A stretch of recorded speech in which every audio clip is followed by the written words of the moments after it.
Bloomberg Audio Studios. Podcasts, radio, news. This is the Bloomberg Surveillance Podcast. I'm Jonathan Ferro, along with Lisa Abramowitz and Anne-Marie Hordern. Join us each day for insight from the best in markets, economics and geopolitics. From our global headquarters in New York City, we are live on Bloomberg Television weekday mornings from 6 to 9 a.m. Eastern. Subscribe to the podcast on Apple, Spotify or anywhere else you listen. And as always, on the Bloomberg Terminal and the Bloomberg Business app.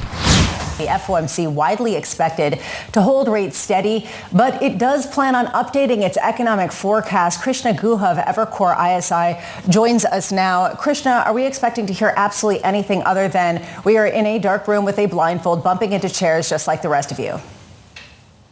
So I'm afraid you probably are going to get a lot more wait and see, a lot more to learn. It's that sort of guidance from Fed Chair Powell, consistent with the idea that unless something radical changes, not only is nothing happening at this month's meeting, but nothing's going to happen in July either. And then really in September, we have that decision point for the Fed. Has it seen enough to want to cut rates at that point or not? I think what the market will be focused on at this meeting is really the extent of the updates in the Fed's forecast, and in particular, whether policymakers are already shifting towards just a one-cut baseline rather than two cuts for this year.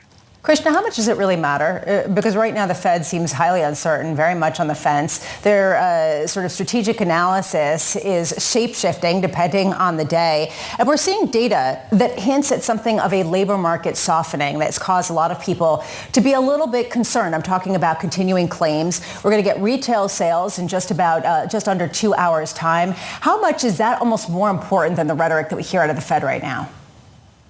So I think you're certainly right. First of all, the real action here is on the Trump economic agenda, above all trade, but also immigration, fiscal, you mentioned, regulatory, other policies. And the Fed, to a large extent, is responding to those shocks and learning from the economic data how they are impacting economic activity. So yes, the Fed is going to take its cue from first, the path of policies like trade policy. Secondly, how this is filtering through the macro data, the market data. But it does matter what reaction function the Fed is sketching out that it will apply in these different economic circumstances. There's a relatively easy case where the labor market doesn't weaken at all. Well, why are you cutting in a period when inflation is going to move up under these tariffs?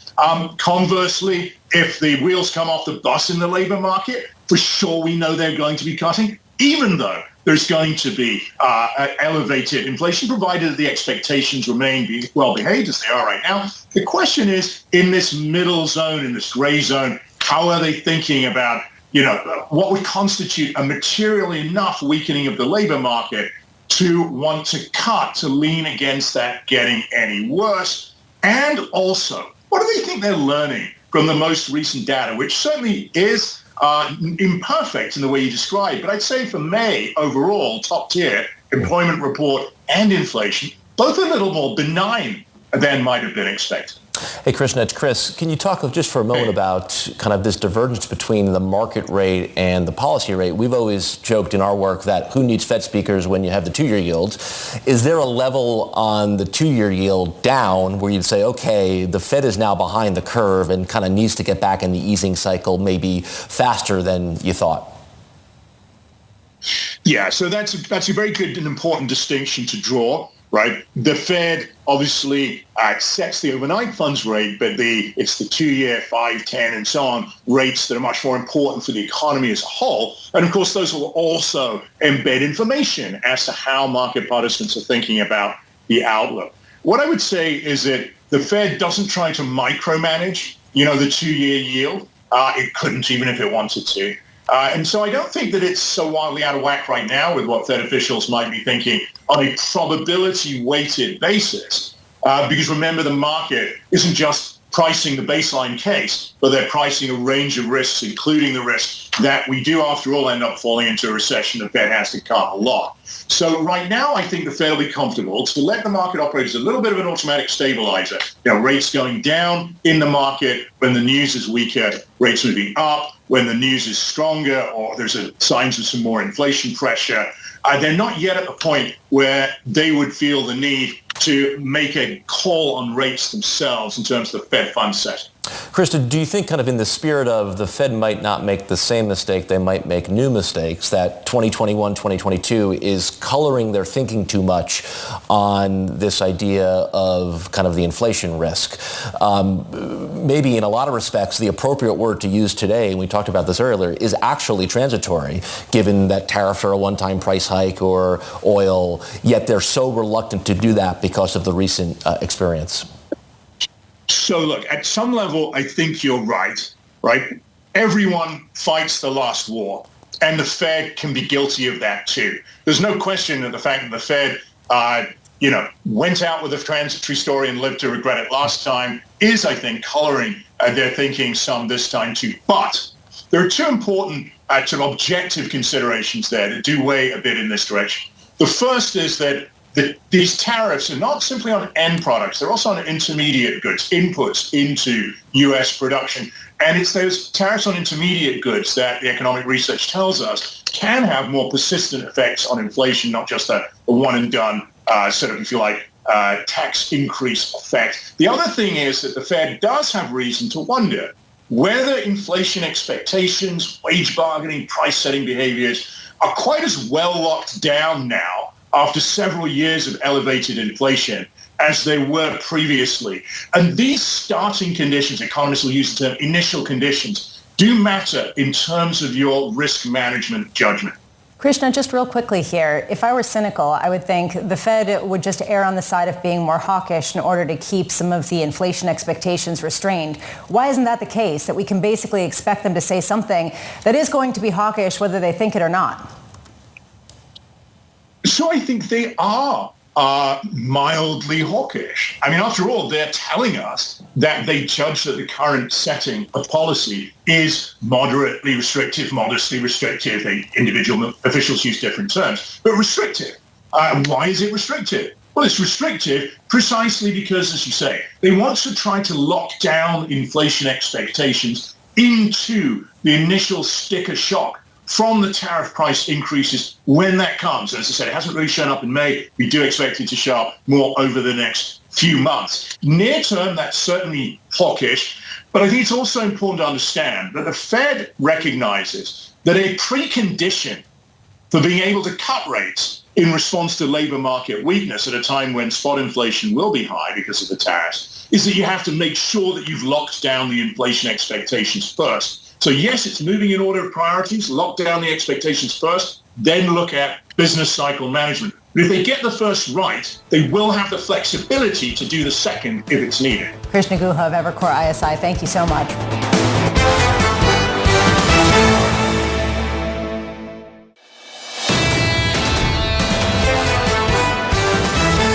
Another leg that could potentially offset some of the deficit concerns are the tariffs and the revenue that could be possibly brought into the United States. Former senior Trump trade advisor Kellyanne Shah joining us now. Kellyanne, I'm curious what we've learned, in particular from the trade discussions over as part of the G7 meetings in Canada, particularly when it comes to the UK and the US. How much of a template is that? Yeah, good morning, and thanks so much for having me. So the big announcement regarding trade at this year's G7 was, of course, that UK deal on auto parts, on auto imports, and then aerospace. And then the executive order that the White House issued last night to accompany the deal also teased out that there would be relief on steel and aluminum for the UK at some point in the future, but the details still forthcoming. So what this shows is the UK is still very much front of the queue ahead of any other government. The next closest we got was an announcement by Prime Minister of Canada that the U.S. and Canada would be negotiating a deal within the next 30 days, which is a bit longer than we were originally expecting, but at least it's an agreement to agree. Kellyanne, we also saw no deals from the likes of Japan, for example, and I'm sure the prime minister there would have liked to have seen something. And also the ability to reach a deal was cut short with the president leaving back to Washington, D.C. With a new hot war for President Trump to deal with and to think about, does it show the limitations of deals being led by the president? Will this ultimately slow down the timeline? Yeah, and I thought what was interesting about the early departure, and obviously there are things flaring up in the Middle East that required his attention, was that the two deals that I thought could come together this weekend that were left on the cutting room floor, in addition to Japan, would have been India and Mexico, a deal on steel and perhaps fentanyl. He was set to meet with both Modi and Sheinbaum today. Those meetings, of course, won't happen. But I do think what it shows is some competing priorities. But look, he's got an entire team who is dedicated to these trade negotiations. USTR, Ambassador Greer, Secretary Bessent, Howard Lutnick, they're not going to be as involved as some of the defense and national security advisors will be on this Iran-Israel conflict. So they are going to be focused exclusively on these trade talks. Now, of course, that doesn't mean that one doesn't influence the other, but there are separate lanes in his administration who can handle both. Is it your assumption then that we do get those deals that you mentioned that we were close to by July 8th? Yeah, that is my expectation. And we really don't know what's going to happen in July. We had Secretary Bessent during a hearing last week tease that for countries negotiating in good faith, they could see an extension of that period. But the president hasn't said one way or the other. And I think negotiators are going to seek to put pressure on a number of governments where things are close in order to try to get the deal. And we've heard directly from the administration that India is close. And my expectation is that Canada and Mexico are also very much top of the queue, if for no other reason than they're two of the U.S.'s most important trading partners, and we still do have sizable tariffs on both for goods that don't currently qualify for those USMCA deals. So that's going to be a big ticket item, not just for the U.S., but also for Canada and Mexico. Kellyanne Shaw, former senior Trump trade advisor, thank you so much for being with us in the Insights on what's going on with trade.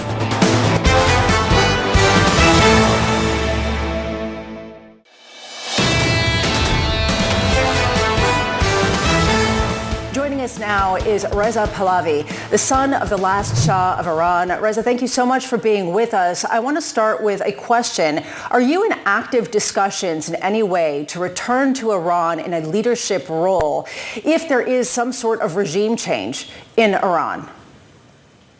Good morning to you and to my fellow compatriots following this program and all of your audience.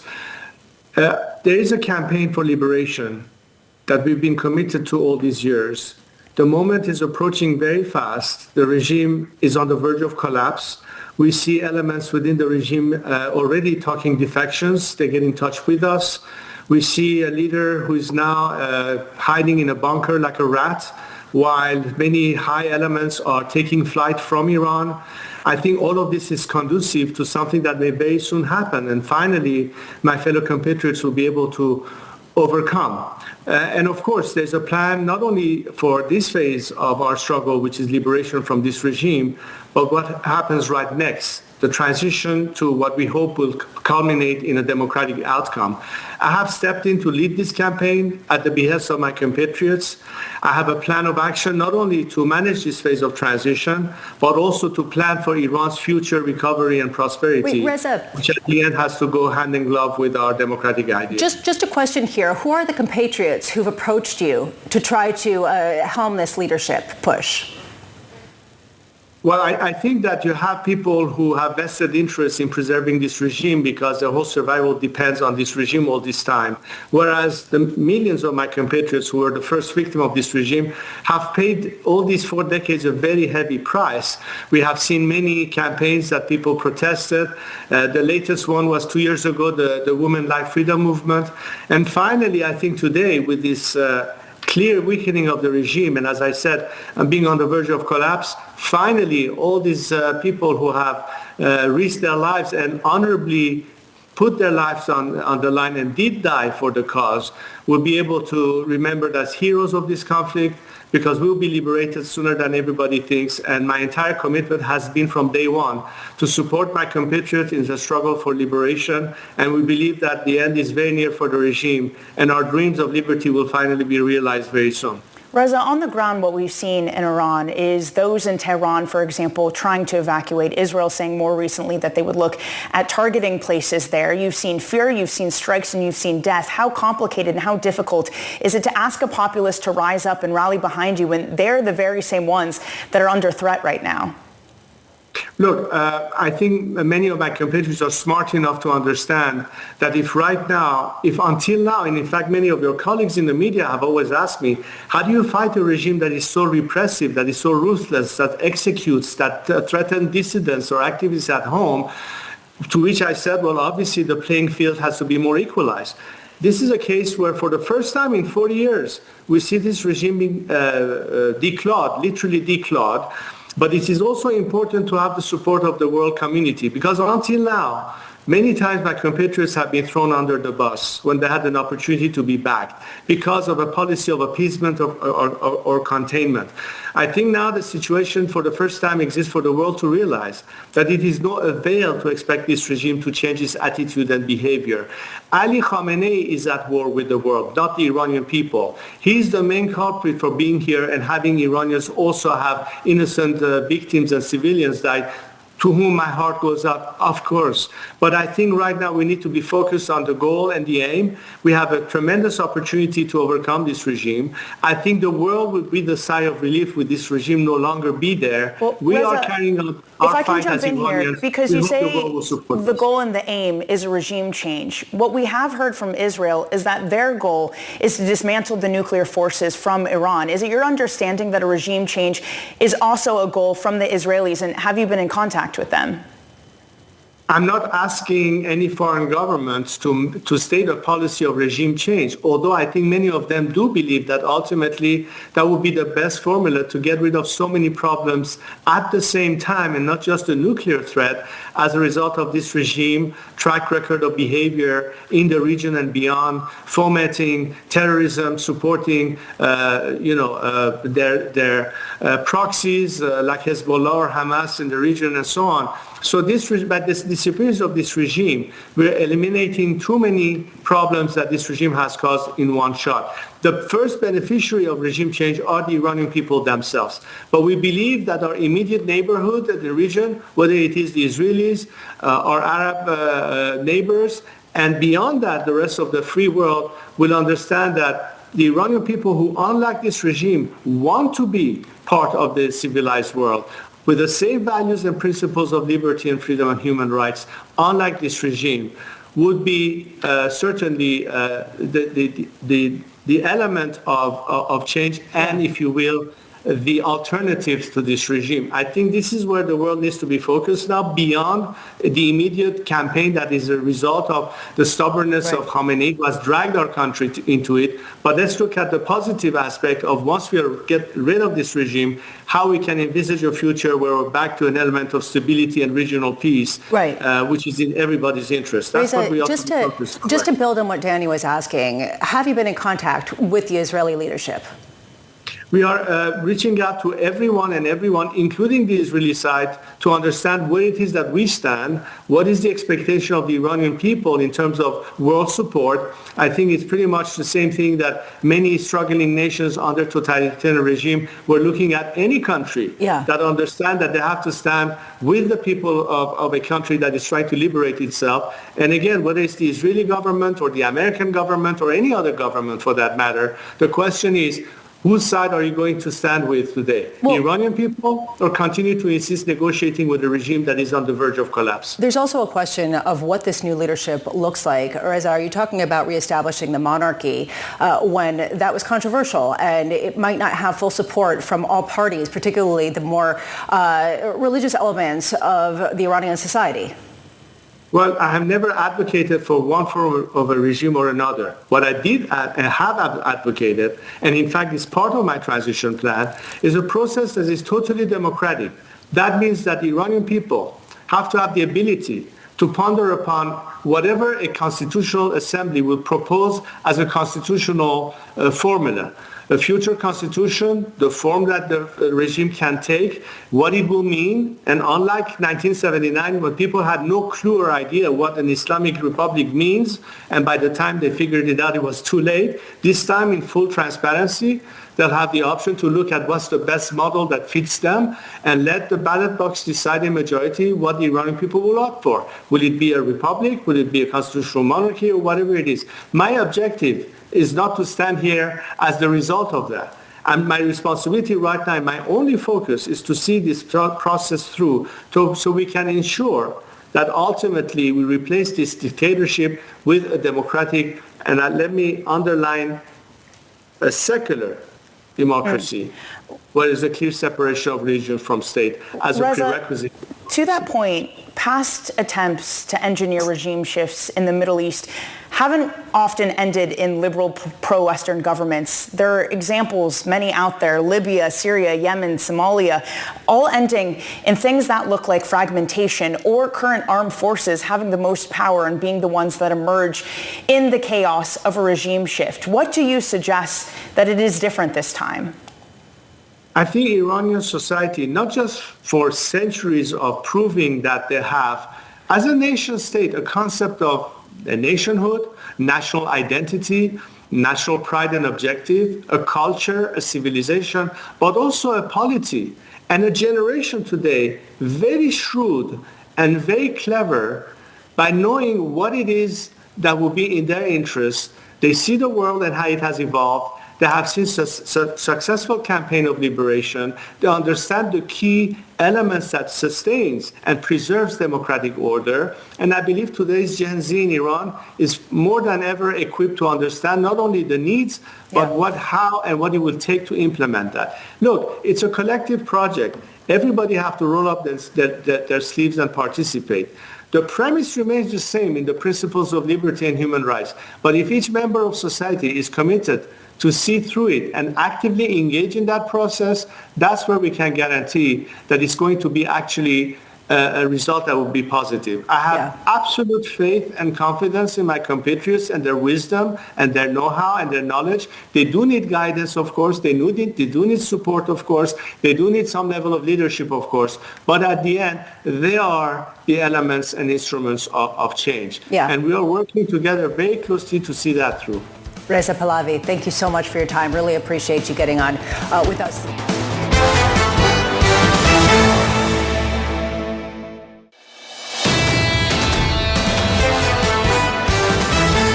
Pooja Sriram of Barclays joins us now with her own argument. Pooja, how do you interpret this? Thank you so much for being here, given the fact that there's something for everyone, which is kind of the theme that we've seen in a lot of the economic data recently.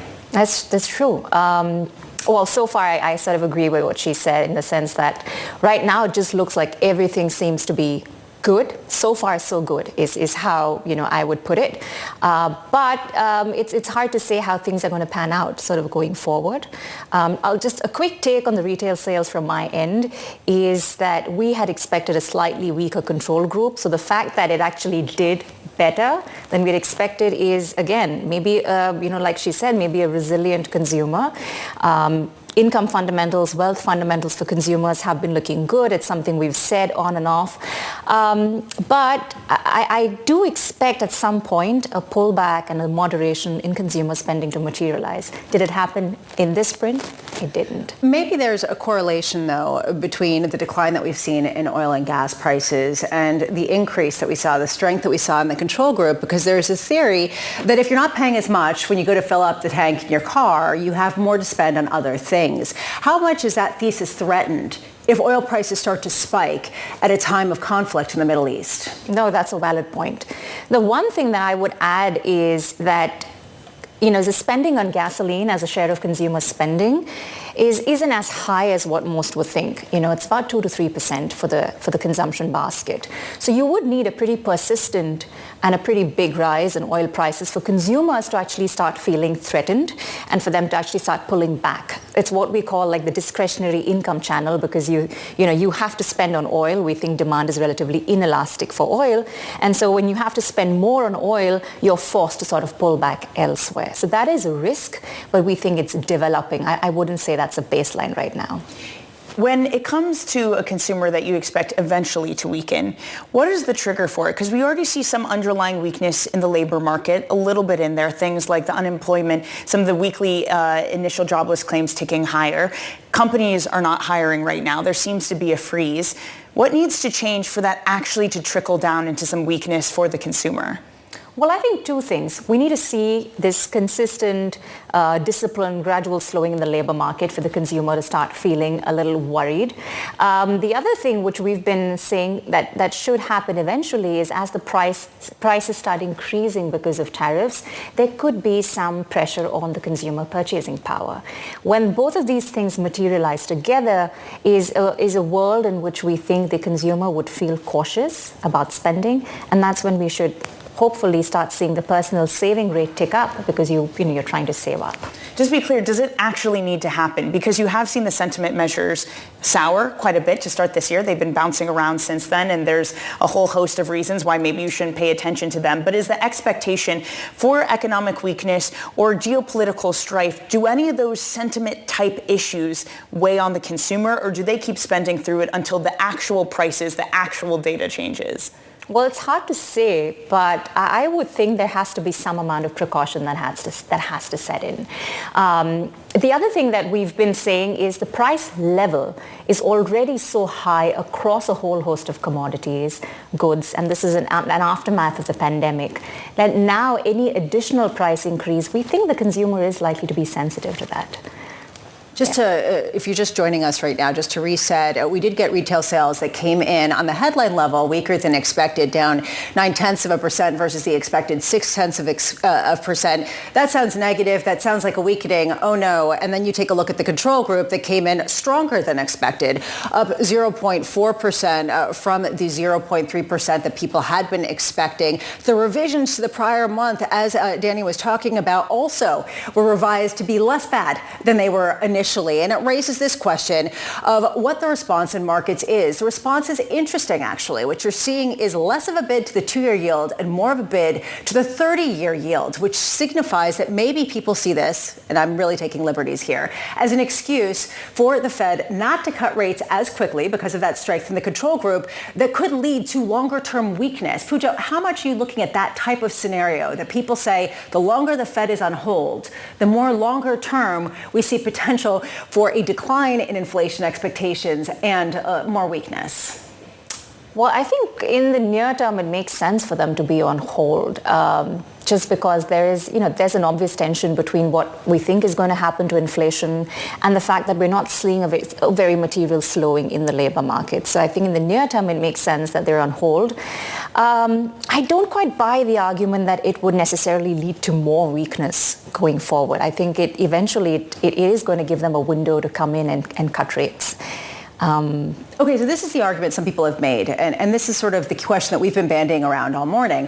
Why wouldn't the Fed come out and aggressively be hawkish to try to tamp down inflation expectations? And then later this year, if things do weaken, they can say, okay, just kidding. We actually do want to cut rates. I mean, why is that not the playbook for the Federal Reserve? Well, we think they might actually come out and look pretty hawkish in the June meeting, right? Our own forecast is for the June SEP is to look relatively hawkish. We think the median dot would show only one cut in 2025. And that makes sense. I think the signal that they would want to send out at this point in time is we are watching inflation expectations. We are cognizant that inflation could go higher. The labor market side of the mandate for the time being looks okay. And so, I think the message from them is we're in no rush to cut rates.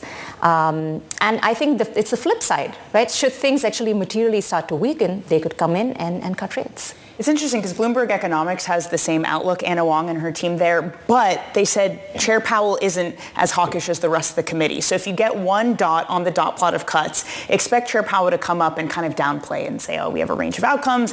It doesn't matter, not least of which because he'll probably get political pressure coming from the White House should that be the outcome. Do you expect Chair Powell to also lean more hawkish in his communique to the press after the decision? I think that's going to be a tough one. I think he's going to stick to the messages that he's always, been saying. We're in no rush to cut rates. We're going to wait and watch. We need to see how the data evolve. So all of that. I don't know if he's going to particularly be dovish. But I think he's going to stick to the message. The other thing I feel is, most people would also look at the SEPs quite closely, at least analysts like ourselves, and we're literally counting the number of dots everywhere. So we get a sense of, I guess, how the committee is leaning as well. Counting dots, that's what we have to look forward to for tomorrow. Pooja Sriram with Barclays, thank you so much for being with us. This is the Bloomberg Surveillance Podcast, bringing you the best in markets, economics and geopolitics. You can watch the show live on Bloomberg TV weekday mornings from 6 a.m. to 9 a.m. Eastern. Subscribe to the podcast on Apple, Spotify or anywhere else you listen. And as always, on the Bloomberg Terminal and the Bloomberg Business app.